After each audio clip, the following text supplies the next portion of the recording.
Hey everybody, it's Astros. Welcome back to another video. Today we're going to be going over 100 Thieves end of 2020 roster and what I'd like to see them do with it going into 2021.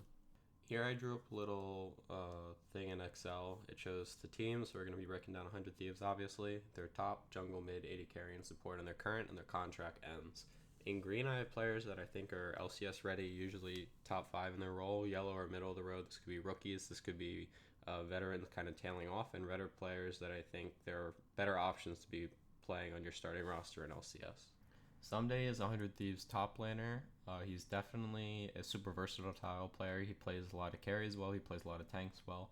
Looking at his stats on the screen, he usually averages gold lead. He's never the first blood victim. And even as a top laner, he's carrying a super large percent of 100 Thieves damage in every game.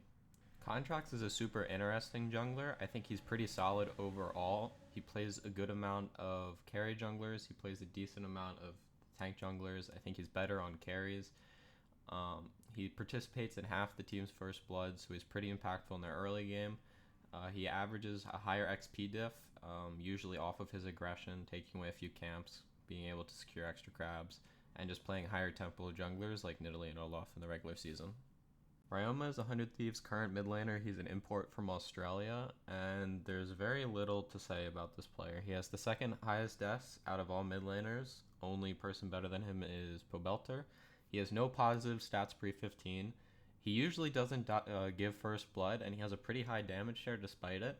But this player either A, needs time to develop an academy, or B, he's just never going to allow 100 Thieves to hit their highest potential. I'd say Cody Sun is a pretty middle of the tier 80 carry.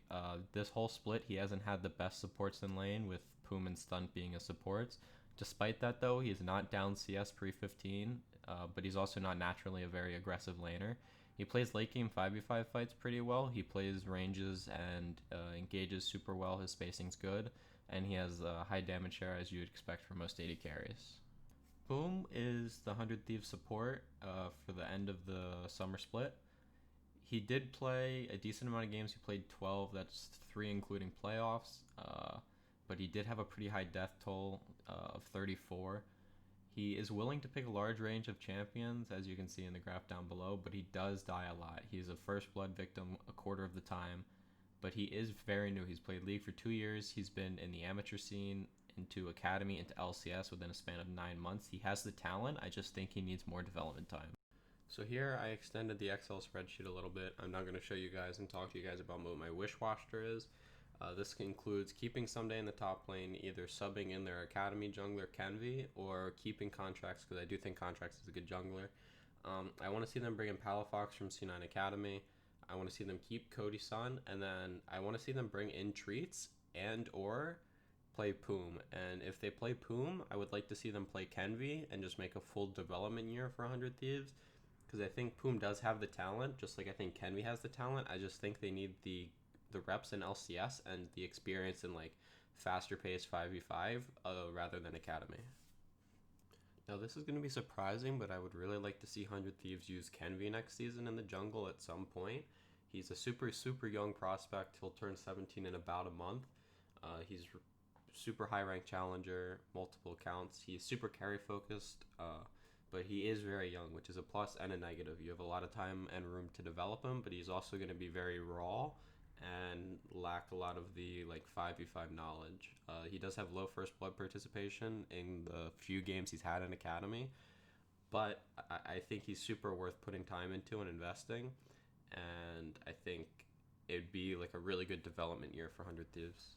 Palafox is the C9 Academy mid laner, and the reason I want to see him picked up is I think he was the best Academy mid.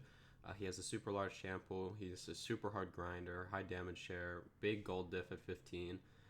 This is another young player, and it would kind of be a development year for him and 100 Thieves in general, but I think he's super talented and is kind of a prospect that someone should be looking to pick up soon. Treatz is the Academy support for TSM. He did have a little stint on the LCS roster. He did go 6-2 with the LCS roster. He has a decent champion pool. He doesn't get first blood often or like almost at all in his LCS games. And Doublelift didn't look too great as a player when Treatz was in, so it's super hard to tell like how good Treatz is on an LCS level because him and Double just weren't performing well together in lane. Now there's 2 roster possibilities with the list of all these players. You have Ssumday top, Contracts jungle, Palafox in the mid lane, Cody Sun as your AD carry, and Treatz as your support. Ssumday becomes an NA resident this year, Contracts is an NA resident, Cody Sun is an NA resident, Palafox is an import, Treatz is an import. This has a little bit more firepower while also having good future potential and development through Treatz and Palafox. And I think this roster would probably reach top 5 pretty easily, could push into top 4 depending on how Palafox competes against other NA mids. Now your other roster is a little bit more developmental. You have Kenvi in the jungle and you have Poome as your support. I think this will probably still make you playoffs. You'll probably hit that 6th or 7th spot in the next split and maybe even all of 2021. But I think this roster could really start pushing in 2022 and even look to maybe replace Cody or someone else later down the line. Now, I am a 100 Thieves fan, and I do want to see them do well competitively. If you guys agree with this list, leave it down in the comments below. If you think I missed some players to look into, or you think I'm crazy for wanting to replace some of the players that I did, let me know and we can have a discussion down below. I appreciate you guys watching. Give it a thumbs up if you like it, and I'll see you guys in the next roster breakdown.